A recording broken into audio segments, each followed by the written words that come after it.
So that was a lie. The title was just clickbait. This video is going to destroy your sanity. Let's begin. So we got the armor done. Now it's time for the part we all love to dread, chaos trim. These are the paints I'm going to be using today. Note you can swap these for any similar color from another brand, but the bismuth yellow is pretty unique and important to the look we're going for. It is an incredibly vibrant yellow that borders on being a fluorescent, so I'd strongly recommend using the Pro Acryl Bismuth Yellow. Using bright yellow ochre, I'm base coating all the trim that I don't want to be in the shadows. I use the armor shading as a rough guideline by painting the trim by the bright red areas of armor. Bright yellow ochre has excellent coverage for a yellow, but you'll still want to do 2 coats. If you find this tedious, I recommend putting on a podcast and getting high.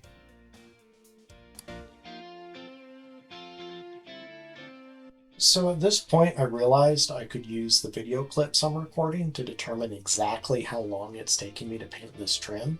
So I'll go ahead and get a trim counter going with the times updated for each section here. Next, I use Pro Acryl Dark Green Brown on the trim that I want to be in shadow. Again, you can use the armor shading as a guideline, though at this point you're really just painting the parts that aren't painted.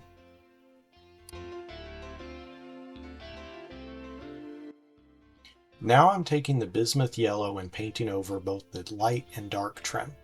Bismuth yellow is a pretty transparent color, so the light and dark colors we painted in the previous steps will show through and provide some basic light-dark shading. I did 2 coats to ensure an even coverage, especially over the dark trim. Oh, alrighty. Well, that trim's beginning to look pretty good now. Though you might be tired, burned out, maybe your hand's cramping. You're still high from that gummy. But I've got some good news. We're done with the slow parts. We've still got a few steps left, but they're going to go a lot quicker than the previous ones. For this next step, I'm putting in the hot spots with bright pale yellow. Again, you can use the reference pics for these, though I pay particular attention to what I refer to as the bust portion of the model, since it's the part of the model that a bust would be made out of. This is the part that will get the most attention, and we want it to look nice and detailed. The less prominent areas of the model we can slack a bit on. With army painting, I like to prioritize where I spend my time.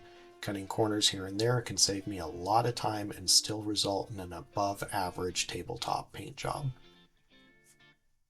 The final step is to add some shading to the light portions of trim.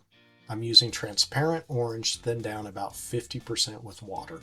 You can also use Cassandra yellow from Citadel if you want. It's thin enough to use straight from the pot. I'm applying this mostly to the crevices on the shoulder pads and around rivets.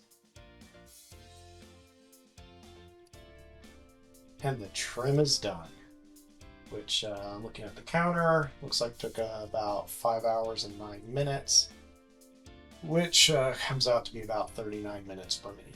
Not exactly fast, but it's acceptable by my standards.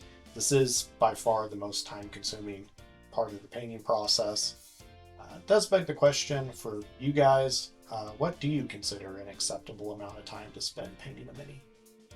Well, regardless, remember you can always go faster by just not giving a